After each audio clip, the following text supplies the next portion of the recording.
Chapter 44. After Matt left, Alex just didn't feel like doing much. She got up every morning and headed to the barn. She helped her dad with whatever needed done each day, then she went home. Whenever the phone rang, she jumped on it, hoping it would be Matt. She lived for his calls every evening. She'd been home maybe an hour on the third day when the phone rang. She didn't even look at the caller ID. "Hello? Alex?" Rebecca's voice came over the line. "Hey, how you doing?" She did her best to sound cheerful. "I'm fat and sore and tired of being stuck in this bed." "But you want that baby to stay put as long as possible, don't you?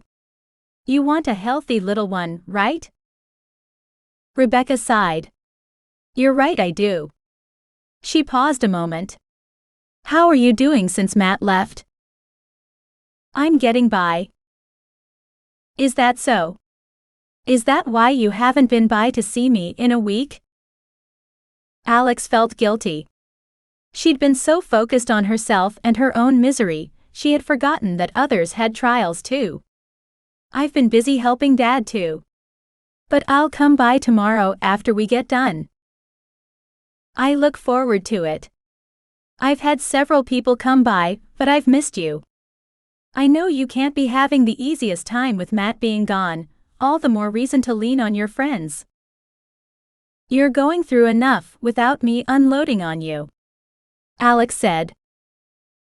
"Nope, that's what friends are for. Besides, listening to you will take my mind off my own troubles. Come on over." "I will tomorrow." "What are you waiting on?" Alex took a deep breath, wondering if she should tell her. "Matt," she said with a sigh. "He calls every evening. It's all that's getting me through. So come over as soon as you're done tomorrow, and bring your phone in case he calls early." Alex hesitated a second, looking for a flaw in her friend's reasoning, but couldn't find one. "All right. I'll see you tomorrow afternoon." "I look forward to seeing you. I need someone to dish with." They talked for a couple minutes longer, then rang off. Alex looked at the clock and thought about fixing something for dinner, but nothing sounded good, so she didn't bother. Instead, she turned on the TV and flipped through the channels, not finding anything that caught her interest. She didn't know how long she'd been flipping through the channels before the phone rang. She scrambled for the phone. "Hello?" Again, she hadn't bothered to check the call ID before answering the call. "Hey babe. How was your day?" Matt's voice over the line sent a rush of emotion she couldn't explain through her body. "All right."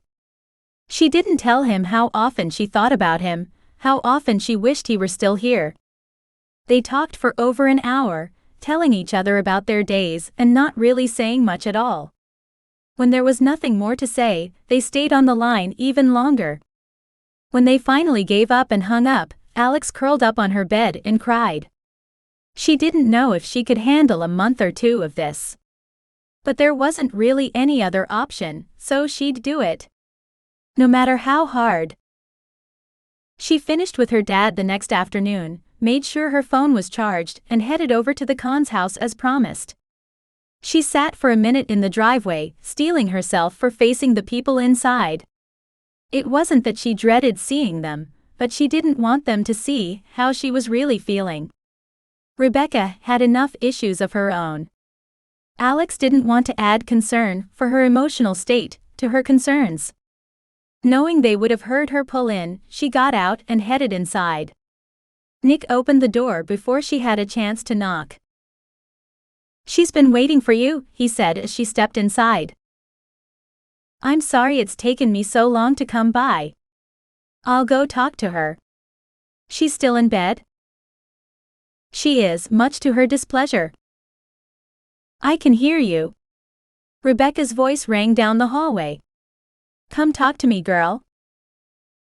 Alex smiled and headed down the hall. Rebecca might be stuck in bed, but it hadn't calmed her attitude or need to control things in the slightest.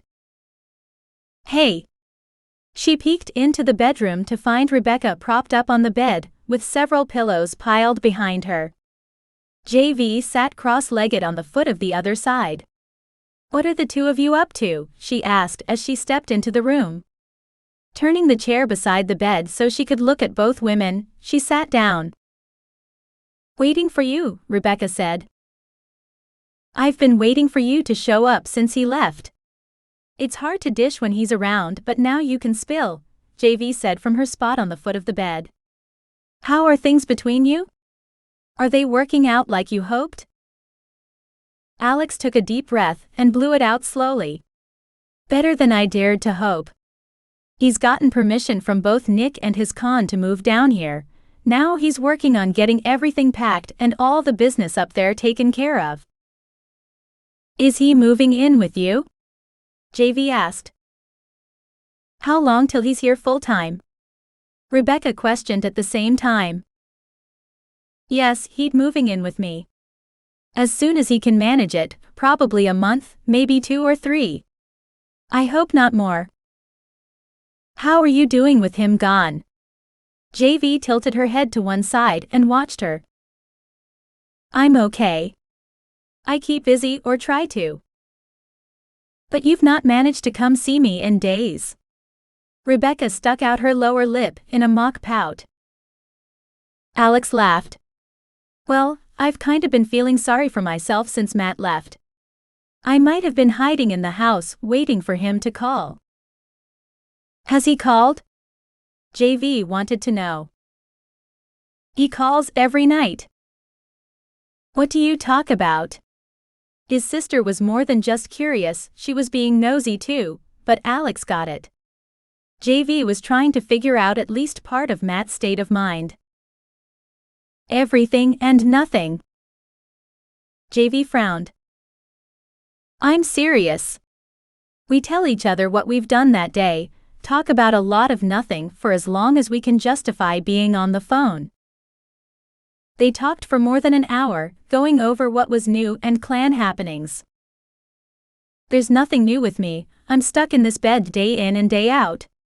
The only time I get out of it is to go to the bathroom and back."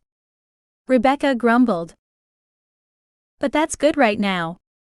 You want to let that little one cook as long as possible so it's healthy," Alex said. "I know." Rebecca sprawled back across her pillows, staring at the ceiling for a moment. "I'm just so bored." "Do you have names picked out yet?" Alex tried to engage her friend in something relevant to her. "We do," Rebecca sat up again. "Nick is insistent that we don't tell anyone what they are though." She rubbed her belly. "That's okay," Alex looked at her phone. "What time does he usually call?" JV asked.